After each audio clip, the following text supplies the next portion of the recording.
Okay okay सुनाई दे, हाँ. तो मुझे ऐसा लगा कि अगर कोई मुझे ठीक कर सकता है ना तो वो सिर्फ अनस है. आई don't know why, out of so many people I know, इतने मेरे जान पहचान वाले हैं और जिगरी दोस्त यार है, पर पता नहीं क्यों मेरे दिल ने सिर्फ और सिर्फ अनस का नाम लिया. जबकि यू नो हमारा तभी ऐसा कुछ था भी नहीं कि हमें शादी करनी है या निकाह का कुछ था, बट आई थिंक ये मुकद्दर था कि हमें एक साथ जुड़ना था और अल्लाह को हमें जुड़ाना था और जिंदगी बदलनी थी. तब मैं उनको बस, I still remember, I think it was 1 और 2 फेब, मैंने उनको फोन किया और मैं बहुत रोई. मैं इतना रोई कि मुझे पता ही नहीं मैंने उनसे वो पहले दिन बात क्या की. And I just told him I am not well and मुझे कोई डॉक्टर के पास जाना नहीं है, यू नो, क्योंकि आप डिप्रेशन के लिए जाते हैं, लोग आपको दिमागी मरीज बना देते हैं. इंडिया में तो थोड़ा मसला है, अगर आपको थोड़ा सा डिप्रेशन हो जाता है आप डॉक्टर के पास जाओ तो आपको दिमागी प्रॉब्लम है, ये बहुत बातें चलने लग जाती है. तो मैं खुद भी डर गई. तो I was like you know मुझे नहीं जाना है, मैं थोड़ा यू नो आराम से लेती हूँ. वही वक्त था जब मैं ऑफ कोर्स ये भी मैंने बहुत खुल के कहा, इसलिए मैं अभी कहती हूँ कि I was on sleeping pills. मैं रोज नींद की गोली खाती थी सोने के लिए और मैं मुश्किल से 2 घंटा भी नहीं सो पाती थी. जो गोली आपको 8 घंटा सुलाती है, मेरे लिए 2 घंटा सोना भी बहुत मुश्किल था. और वो 2 घंटा भी मैं इतना घबरा जाती थी और मुझे लगता था बस मुझे उठना है. तो 2019 में जब रमजान आया, यू नो, उस वक्त ऐसा हुआ कि मैं रोज सोती थी और मैं घबरा कर उठ जाती थी और मैं मुस्तकिल 10-15 दिन आई थिंक एक ही सपना देखती थी, एक ही चीज, और वो ये होता था कि मैं कब्र में हूं और बहुत आग का अंगारा निकल रहा है और मैं मदद के लिए पुकार रही हूं किसी को. तो मैं बहुत डर गई. ऑब्वियसली जाहिर सी बात है, कोई भी डर जाएगा अगर वो एक ही सपना रेगुलरली देखता जाएगा. फिर वो रुक गया कुछ टाइम और ऑब्वियसली रमजान में आपका कॉन्शियस थोड़ा ज्यादा ही यू नो अलर्ट रहता है. तो मैं बहुत एक अलग ही जोन में थी.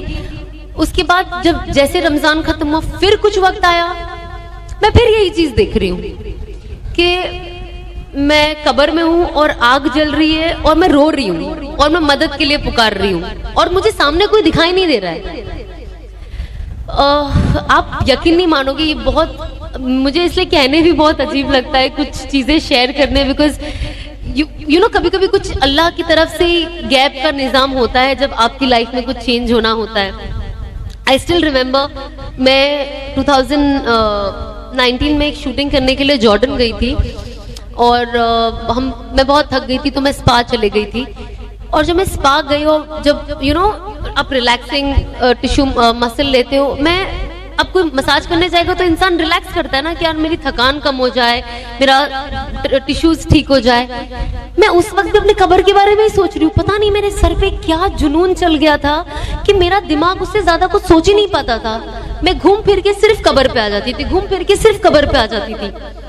और जब मैं उस बेड पे लेटी थी और वो लड़की मेरे बॉडी पे फेस यू नो एक रैप लगा रही थी जिससे बॉडी के डिजीज भी अच्छे होते हैं, जब उसने मुझे जैसे प्लास्टिक में रैप किया ना, मुझे ऐसा लगा कि मैं मर गई, यू नो.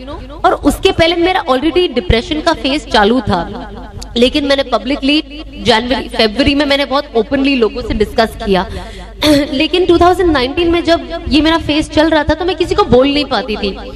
तो आई स्टिल रिमेम्बर, मैंने अनस के बाद में सब वीडियोस दिखाए थे. 2019 में मैं जब शूट करने जाती थी तो मैं रूम में अकेले, क्योंकि मेरे पास बात करने के लिए कोई नहीं था, मैं अकेले वीडियो बनाती थी. मैं खुद से बात करती थी और मैं खुद ही रोती थी और मैं खुद से ही बात करती थी और मैं खुद को ही तसल्ली देती थी. मतलब आज मैं थैंक गॉड मैंने सब डिलीट कर दिया, क्योंकि जब मैं देखती हूँ ना तो मुझे डर लगता था वो बाद में कि अगर मैंने इसे दूसरा स्टेप नहीं लिया होता तो मैं पागल हो गई होती. अब इमेजिन आप अपने रूम में हो, आप खुद से ही बात कर रहे हो और रिकॉर्ड भी कर रहे हो और आप रो भी रहे हो और फिर आप खुद को ही तसल्ली दे रहे हो. तो मुझे डेफिनेटली लगा कि कुछ तो सही नहीं है. एंड आई स्टिल रिमेम्बर जब मैं मसाज ले रही थी, मैं अल्लाह से दुआ कर रही थी कि अल्लाह, मतलब मेरी जिंदगी का कोई मकसद ही नहीं है, कोई वैल्यू ही नहीं है, मैं क्यों जिंदा हूँ और मैं जो कर रही हूँ मैं उससे भी खुश नहीं हूँ और उससे आई थिंक मेरे घर वाले भी कहीं ना कहीं खुश नहीं है, बट वो फ्लो में चल रहे हैं. तो आई डोंट नो मैं क्या करूं, और मैं चेंज ला नहीं पा रही हूं, पर मुझे लाना है, एंड आई थिंक मुझे कोई सपोर्ट चाहिए। एंड अब यकीन नहीं मानोगे, जैसे मैं वो मसाज से उठी ना, मैं बस 2 कदम चली और मैं बेहोश होकर गिर गई। और जब मैं गिरी ना वहां पे, because it was a Muslim country, तो वो कुछ 2-4 वहां के जो वेटर्स थे, रेस्टोरेंट था बाहर, वो लोग आए और अल्हम्दुलिल्लाह लोग कुछ दुआ पढ़ने लग गए, कुरान की आयतें पढ़ने लग गए। एंड उस टाइम मेरे दिमाग में भी ये चीज आ रही कि अल्लाह, मतलब आपने मेरी दुआ बहुत ज्यादा जल्दी सुन ली है।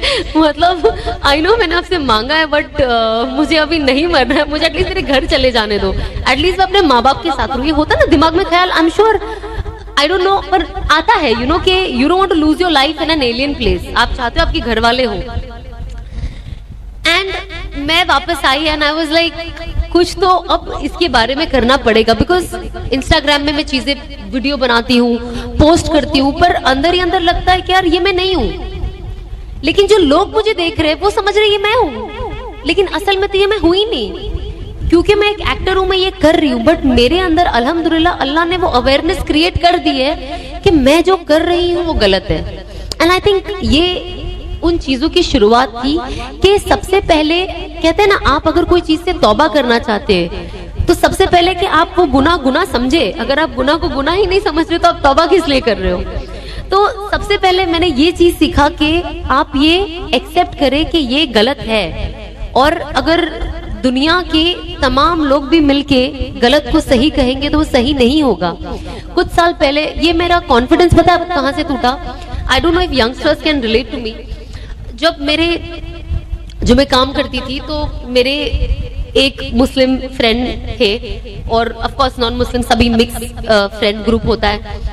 तो मैंने कहा मैं इनको तो डिस्कस नहीं कर पाऊंगी, तो मैंने मेरे एक मुस्लिम जो दोस्त है, मेरे भाई जैसा है वो, तो मैंने उनको बोला कि यार जो भी है, जो मैं कर रही हूँ ना, भले सक्सेस नाम हो रहा है जो भी, पर मैंने कहा यार ये हराम की कमाई है, मुझे नहीं पता कि मैं इससे बाहर कैसे हूँ, मेरी हराम की कमाई को मैं हलाल कैसे करूँ।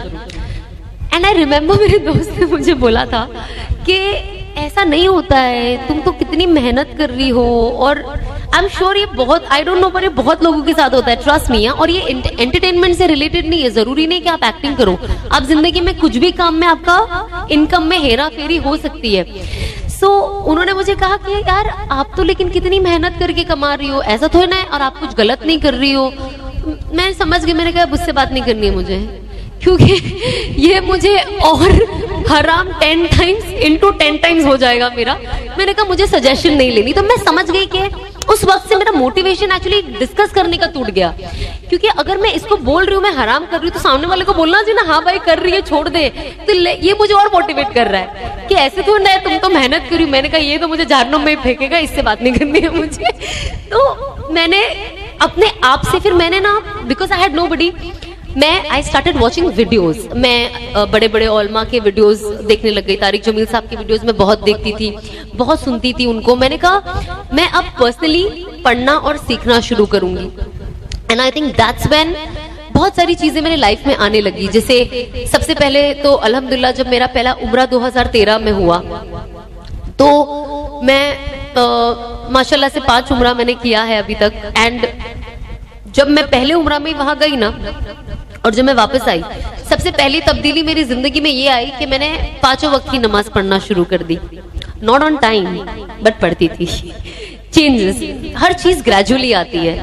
एंड कभी कभी ऐसा लगता है क्यों आती है स्लो, सब फटाफट आ जाना चाहिए, अब ऐसा लगता है। बट उस वक्त because I was also working and in a profession जो एथिकल प्रोफेशन नहीं है, तो मैं 5 वक्त की नमाज एटलीस्ट पढ़ना शुरू कर दी।